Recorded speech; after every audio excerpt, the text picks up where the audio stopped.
Alors bonjour à tous, bonjour toi. Je vous présente Colorado. Alors aujourd'hui on va aller essayer l'ID3. Super content, excité, voir un peu ce que ça va donner cette voiture. Allez, on ouvre la porte, on débranche.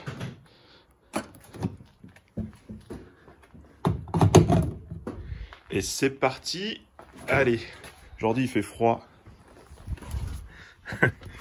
Il fait carrément froid. 9 degrés dans le garage, dehors il fait 5. Donc bon, on va aller voir ce que donne cette ID3 sur la route en espérant que le temps s'améliore. Là voilà, enfin, on part en essai.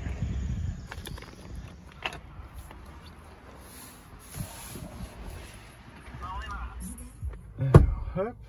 Ah, donc là je suis tout en bas. Ah, on est assis quand même vachement haut. Hein. Non? T'es assis comment toi? Ah, moi je suis petite alors. Une top panoramique c'est pas mal quand même. Hein. Alors, apparemment j'ai vu pour le... Apparemment faut balayer le truc. Faut peut-être démarrer la voiture en appuyant sur le frein. Voilà. Et après... Yes! Ça va, on n'est pas trop bien installé quand même. Alors là on peut régler. Ah ouais, l'affichage tête haute là il est quand même assez énorme. Il est un peu bas. C'est pas trop mal. Le frein il est tout mou hein, par contre. Hein. Je sais pas si après ça va mieux mais... Alors... Menu, machin, ventilation c'est là. Auto. Sans la clim on s'en fout, il fait froid dehors. C'est marrant, on entend un bruit là, t'as vu? On va rouvrir le toit. C'est de la ventilation. Ouais, attends, on va essayer. Donc là j'ai mis en mode empare, mode régène, hop. Alors, par contre il y a du... Ah ouais, ça j'avais pas vu. Quand tu lâches le frein, ça fait comme avec les boîtes automatiques, comme avec des vraies voitures thermiques quoi. Par contre il fait chaud là. Pourquoi j'ai mis 21? Ok, allez hop. Parti. Par là. Ah, par contre, ouais, waouh, ça braque. Hein. Ah, on a l'impression d'être dans une Twingo. Comment ça braque? Alors là, je peux aller qu'à droite. Hop.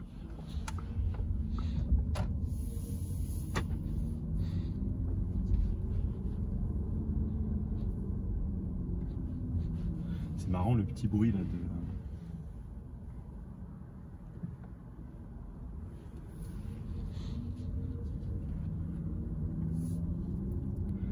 Bizarre d'entendre le bruit par rapport à la Tesla, c'est vachement différent quand même.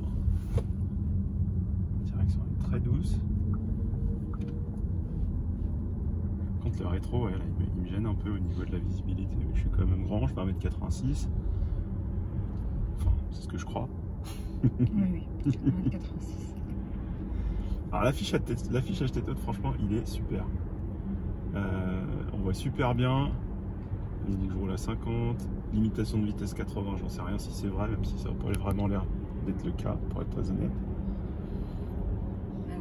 Regarde bien la route. Ouais, je regarde bien la route. Parce que moi, l'affichage tête haute, ah si, là on voit. Ouais. Alors effectivement, côté conducteur, on ne voit pas. Enfin, passager. Ouais. Alors, ouais, niveau direction, c'est typique Volkswagen, c'est vachement souple. Ça me semble beaucoup plus démultiplié que sur la Tesla, ça c'est sûr. Après, le volant est plus grand aussi. Mais bon, on a vraiment l'impression de... Ouais, c'est sûr, c'est une VV. Hein. Ça, au niveau confort, c'est souple. Hein. Allez, coupe-moi la route, t'as raison. Ah, par contre, c'est vrai que la régène, il n'y a pas grand-chose. Hein. Je sais pas si c'est réglable, pourtant je suis en mode B, mais... Alors, je vais essayer le mode drive normal. Ok, donc là on a surtout de la roue libre. Alors, je sais pas si on est en mode sport, mais la réponse d'accélérateur elle est vachement directe.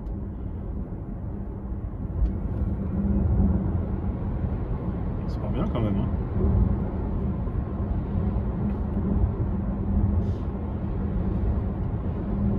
C'est vrai qu'en mode D là, il y a frein mode. Ah yes. Ah ouais. Alors là du coup, j'ai senti vraiment ce qu'il disait chez VV. que il privilégie c'est mieux, la roue libre. Par contre, juste avant d'arriver sur le rond-point, il y a de la régène qui s'est enclenchée. Ce qui est assez surprenant parce que on s'y attend pas du tout. Il n'y a rien à voir avec la conduite de la Tesla où c'est vraiment le pied droit qui gère tout. Donc là, on va réessayer. Donc là, je vais lâcher. Donc là, on a vraiment zéro frein moteur. Et là, ça commence à venir. Ça, je sais pas si c'est que sur cette édition-là, mais c'est quand même pas mal du tout. À conduire, c'est surprenant. Ah, je la trouve vachement silencieuse quand même. Peut-être un peu plus que la Tesla même. Il y a du bruit de roulement, c'est pas mal.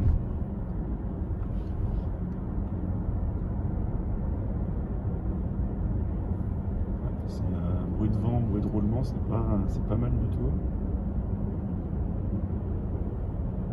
C'est vrai que là, vraiment zéro frein moteur, c'est l'impression de conduire une voiture normale. Et là, encore une fois, on rentre en ville et il y a du frein moteur qui s'est déclenché. Donc ça veut dire qu'il connaît vraiment la cartographie, les panneaux. Et là, pouf, plus de frein moteur quand on est à 50 km/h. Alors ça, c'est vraiment... c'est bluffant dans la façon de conduire. Hein, parce que c'est... Je sais pas, c'est pas logique. C'est pas logique comme conduite. Mais ça se fait tout seul. Alors, je sais pas quel mode on est. Si tu t'arrives à regarder dans quel mode on est.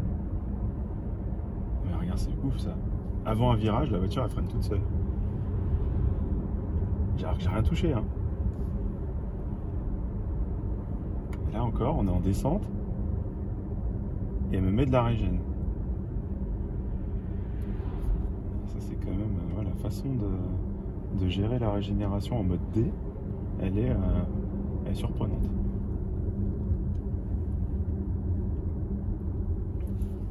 Tenter la petite route là. Au niveau direction, c'est agréable. C'est bien centré, il y a une bonne remontée d'effort. Je trouve que le feeling de pédale en mode D est bien meilleur qu'en mode B.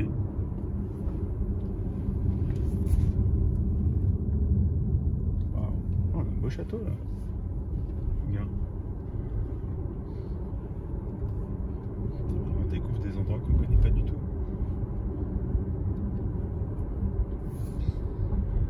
Alors ce coup de régénération automatisée là, c'est quand même super bizarre. Bienvenue aux Gorges du Fier. Ah, c'est là. D'accord. Par contre, ouais, ça se conduit tout seul hein, quand même. Après, on est dans une grosse polo, silencieuse.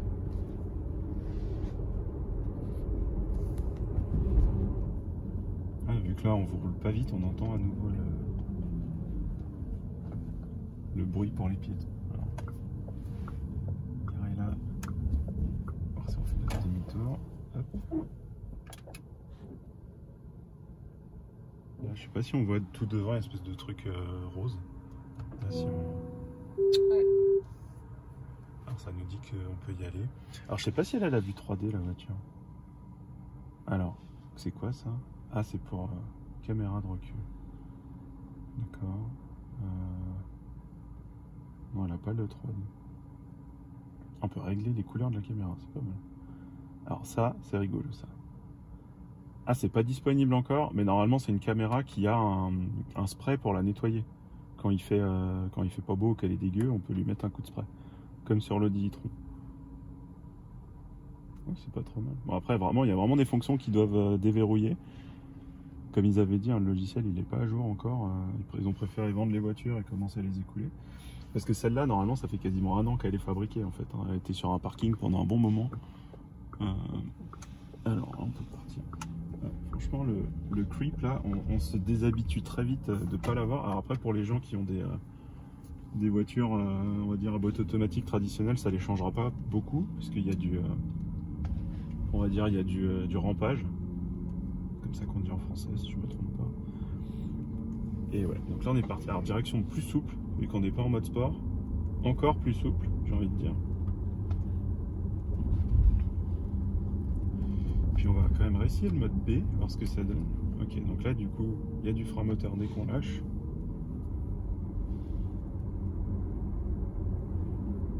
On va voir un peu ce que ça dit. Ouais, donc là c'est plus traditionnel au niveau de la conduite d'une électrique. En mode B, donc là dès qu'on lâche on a un vrai frein moteur. Par contre c'est vrai que la sensation à la pédale elle est pas terrible. Alors qu'en mode drive elle était beaucoup plus logique. Plus représentative de ce qu'on connaît sur les voitures, on va dire, à boîte automatique. Il n'y a quand même pas des masses de frein moteur. Franchement, la régène, il pourrait la pousser un peu parce que là, c'est faut toucher les freins tout le temps, c'est un peu désagréable. Hein, quand on a l'habitude d'une Tesla ou d'une Leaf ou même d'une Zoé, c'est pas tip top. J'espère que ça va être amélioré avec les nouvelles mises à jour parce que là, ça manque un peu de frein moteur. Donc là, on est dans une montée, on appuie, donc ça part bien. Après, c'est vrai qu'on est habitué à 100 chevaux de plus. Hein, donc, mais je pense que pour la plupart des gens, ce niveau d'accélération, c'est quand même une voiture qui a de la pêche. Donc là, mode brake, il faut toujours toucher les freins. On s'habitue très vite à on s'habitue très vite à avoir beaucoup de regen. D'ailleurs, c'est ce que Sophie me faisait remarquer l'autre jour. On conduisait notre autre voiture à essence et du coup, j'arrivais un peu trop vite dans un rond-point. J'ai pas freiné en fait. Je me suis dit, je vais lâcher l'accélérateur et ça va freiner tout seul. C'était un petit peu dangereux, mais là, c'est vrai que c'est une voiture qui est plus logique pour les gens qui passent du thermique à l'électrique. On va dire, c'est moins perturbant, j'ai envie de dire.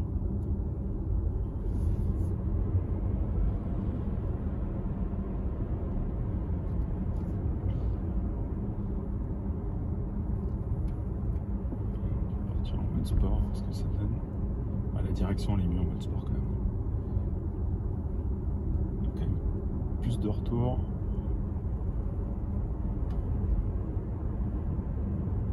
On va revenir sur les stats vu qu'on avait remis à 0.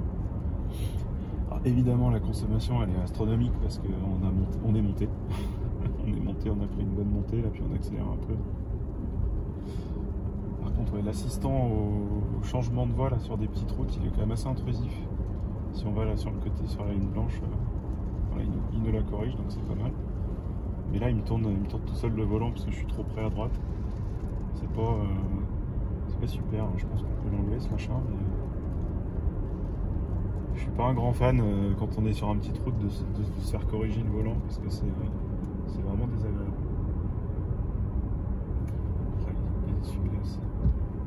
C'est comme ça, ça marche très bien. C'est vrai que l'affichage tête haute, c'est quand même plus besoin de regarder en dessous, c'est quand même bien. Je vais me mettre en mode drive. Parce que je trouvais que finalement, c'est pas si mal. Je sais pas ce que t'en penses, mais c'est quand même super silencieux comme voiture. Très. Plus que la nôtre. Un peu plus. Surtout les bruits de roulement après d'air, c'est pas ça. Je sais pas, j'arrive pas à dire. Mais... Après les pneus ils sont tout petits là, c'est 205 ou 215. Mais ouais non c'est bien géré. Après faut pas oublier que cette voiture elle fait 1900 kg quasiment. Il faut voir ce que Bjorn a trouvé l'autre jour en la pesant, celle-là, la Max. Je crois me souvenir qu'elle faisait 1840 ou 1860, ça fait quasiment enfin, 9. La SR Plus fait 200 kg de moins. C'est quand même pas négligeable, hein, 200 kg de moins. Et je pense que l'insonorisation elle vient du poids qu'on a en plus. La voiture est plus petite qu'une Tesla et elle est plus lourde. Donc ça veut dire que bon, après les conceptions de châssis à la Volkswagen n'ont jamais été très légers. Je pense que c'est exactement la même chose. On a un double renfort là sur le pare-brise. Le pied A il est quand même super large. On sent que la caisse elle est c'est du rigide. C'est à la Volkswagen. Le poids d'aluminium c'est que de l'acier. Voilà. Tesla c'est quasiment tout en alu. Donc je pense que la différence de poids fait aussi sur l'insonorisation. Non, ça part bien, on sent qu'elle est 200 chevaux, après c'est quand même une voiture lourde. Oui, par rapport à une voiture une Golf de 150 chevaux, ça marche quand même vachement mieux.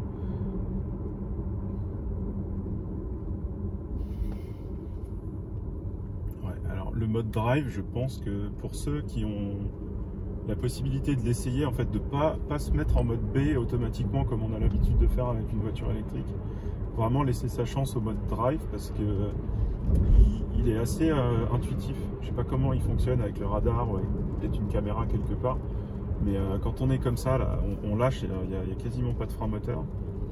Et dès qu'on arrive sur une autre voiture ou une intersection, ça se met à freiner tout seul et c'est assez agréable en fait. Ça se laisse anticiper, quoi. C'est pas mal du tout.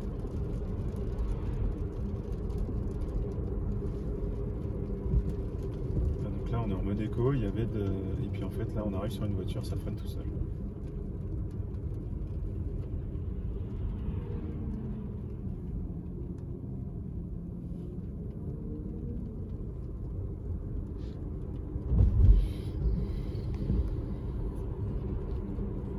Sinon, ouais, niveau visibilité, on voit quand même super bien avec ces grandes vitres là, ça fait quand même assez monospace. Je me suis habitué au fait d'être assis relativement haut, finalement. Il y a quand même de la bonne garde au toit, malgré le toit vitré, ça va. Ouais, un gros pouce. Pardon, poignet. Et puis voilà. Non, je pense que c'est une voiture qui va avoir du succès, franchement. Surtout les versions peut-être plus d'entrée de gamme, parce que là, mettre 50 000 € là-dedans, je pense qu'une Tesla est un bien meilleur choix, surtout en termes de réseau de charge et tout. Ouais, on peut faire demi-tour, ça sera mieux. Mais c'est vrai qu'on est pas mal, il y a des outdoors là, réglables pour chaque siège. C'est pas mal foutu, franchement. Ouais. Moi, ça fait un peu de space quand même, je trouve. Dans le bon sens du terme. Mais par contre, c'est sûr qu'entre une Golf hybride et ça, c'est clair que les gens, je pense, vont hésiter rapidement. C'est quand même un bon produit, c'est très silencieux. Niveau confort, bon, on n'a pas pris de route très bosselée, mais ça semble assez souple et bien suspendu malgré tout. Mais c'est vraiment une voiture confortable. C'est vrai que la Tesla, elle joue plus dans le côté Audi A4, BM Série 3, qui sont des voitures un peu plus péchues. Là, on est vraiment sur de la comparaison avec une Golf. Ouais. Donc, je pense que ça va marcher. Je pense que la version d'entrée de gamme à 39 900 que Björn a testé l'autre jour avec une très bonne autonomie, sans les assistances, maintien de ligne et tous ces trucs, affichage tête haute, toit panoramique, c'est pas indispensable franchement. Et je pense que c'est une meilleure voiture, meilleur rapport qualité-prix.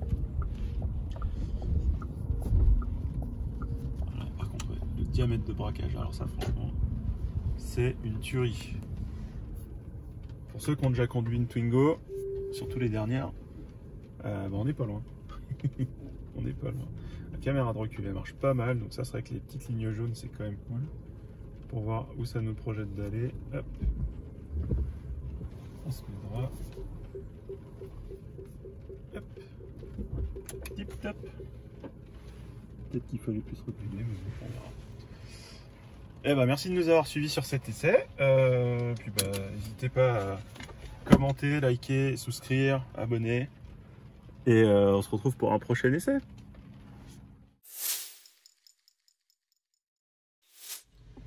Les rétros. Comment ça marche les rétros? Ah, là et là. Ok, super. Celui-là il marche. C'est une droite, comment on fait? Juste un appui. Non, ici. Ah, ça c'est chelou quand même. Peut-être tourner la manette. Celle-là? Ça verrouille la voiture, d'accord.